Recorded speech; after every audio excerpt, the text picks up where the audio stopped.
आपण बोईसर येथील गुंदले 2 बंगला या ठिकाणी आलो होतो। ह्या ठिकाणी दुपारी 12च्या सुमारास गोडाऊनला आग लागली होती। त्या गोडाऊनमध्ये कापूस होता, त्याला मोठ्या प्रमाणात आग लागली होती। त्यानंतर ह्या ठिकाणी MIDCचे अग्निशमक दल तसेच बोईसरचे पोलीस घटनास्थळी तात्काळ दाखल झाले।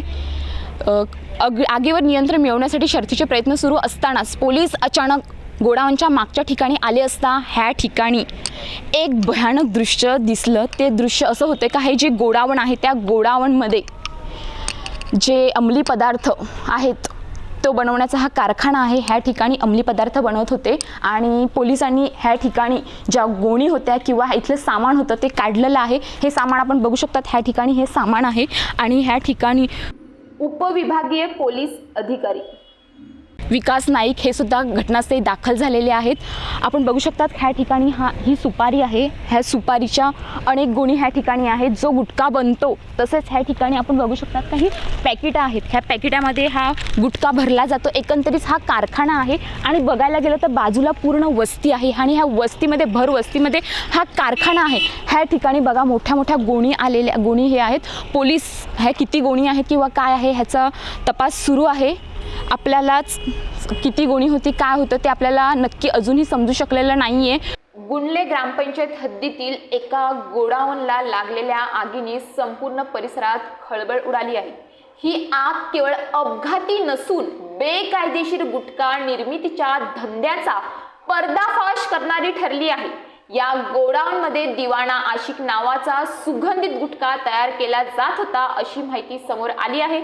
आगीमुळे संपूर्ण गोडाऊन जळून खाक झाले तर मोठ्या प्रमाणावर गुटख्याच्या पुड्या, कच्चा माल, पॅकिंग साहित्य आणि यंत्र सामुग्री सापडली। विशेष म्हणजे गोडाऊन जवळील एका गाड्यात लपून ठेवलेला गुटख्याचा साठा आगीच्या पाण्यामुळे बाहेर आला आणि बेकायदेशीर धंद्याचा भांडाफोड झाला आहे। हा गोरखधंदा थेट बोईसर पोलीस ठाण्याच्या हाकेच्या अंतरावर सुरू होता। इतक्या मोठ्या प्रमाणात सुरू असलेला गुटखा व्यवसाय पोलिसांच्या नजरेपासून कसा सुटला हा प्रश्न आता नागरिक उपस्थित करत आहेत।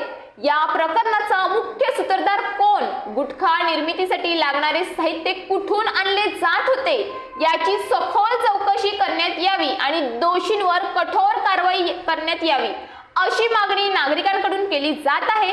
तर या गोडाऊनवर आणि गुटखा निर्मितीत सामील असलेल्या व्यक्तींवर कठोर कारवाई होणार का याकडे सर्वांचे लक्ष लागून आहे।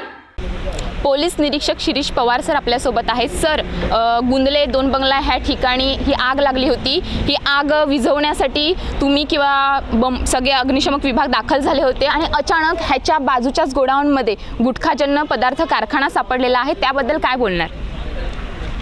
ही आग कशामुळे लागली आहे याचे कारण अजून कळलेलं नाही आहे। आतमध्ये प्लॅस्टिक आणि जो गादीचा कापूस असतो ते साठवलेला होता।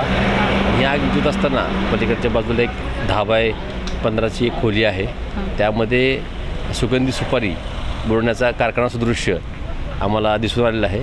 सध्या आमची पोलीस टीम ती बाहेर काढून कारवाई करायला सुरुवात केली आहे। एकंदरीत बघायला गेलं तर काय आहे त्यामध्ये?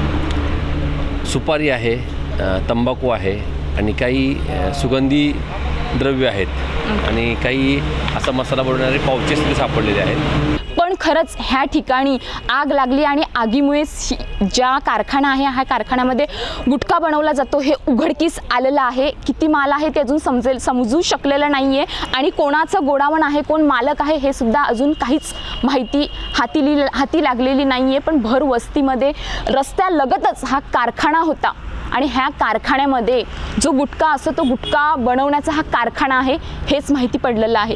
कॅमेरामॅन अपू बुकलेसह श्वेता रथ, न्यूज पोलीस रिपोर्टर, गुंदले।